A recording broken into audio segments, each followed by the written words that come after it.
I am very pleased to present Julia Zhao, who has completed, now nearly a year ago already, all the requirements for receiving the degree of Doctor of Philosophy in Medieval and Reformation History and Religion. Julia came to us from the University of Toronto, where she had completed a master's degree touching on really multiple aspects of the Middle Ages, but focused increasingly on history and religion. My first interview, I remember, was a wide-ranging look at all of her past work and her many current interests. At Notre Dame, one point she came to embrace over time with more and more clarity, and that was this: the artificiality of the walls that subsequent history and narratives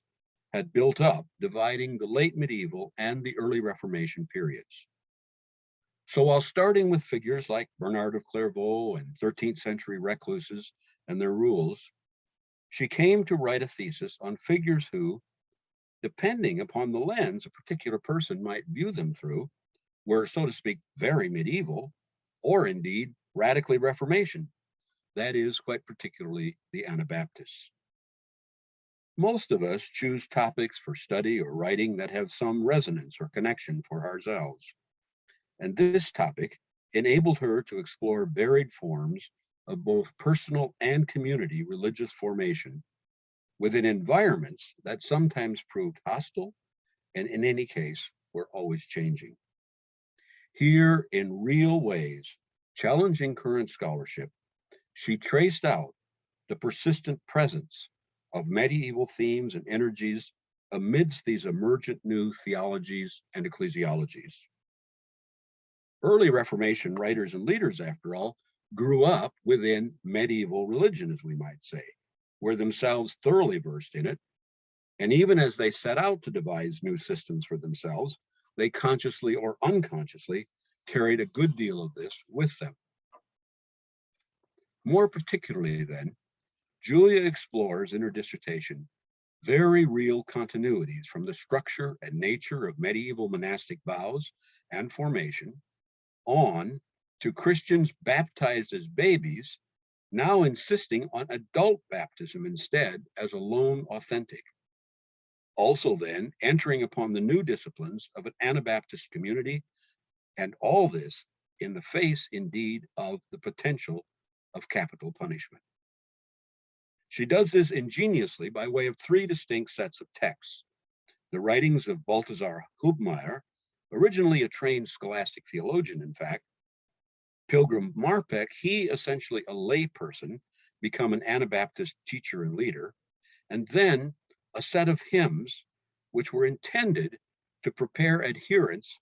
for the threatened martyrdom owing to their adhesion to these newfound Christian communities. Now, if that weren't enough,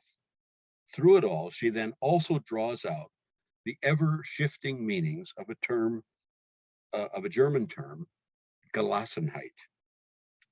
It is a term and a spiritual state much discussed and sought after among many late medieval mystics, one, in fact, that got Eckhart into trouble.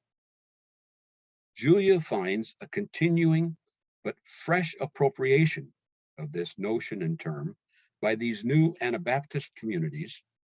Anabaptist Christians, as for them, a state of mind and spirit that enables and sustains their life in these alternative communities, even with the prospect of martyrdom. Our embedded historical narratives will doubtless still resist, but she has here opened up fresh ways to think about what we cast as the transition from late medieval to Reformation worlds of religious thought and practice. Julia, I should add more personally, even amidst a bout of ill health, never once wearied of engaging in passionate discussion over all this and how she could construe it and appropriate it. This work, too, fully satisfies and more the requirement of crafting a masterpiece, as the ancient medieval guildsmen put it, and now qualifies her for entry into the Guild of Academic Historians, or as we also put it, this too medieval in origin, a Doctor of Philosophy.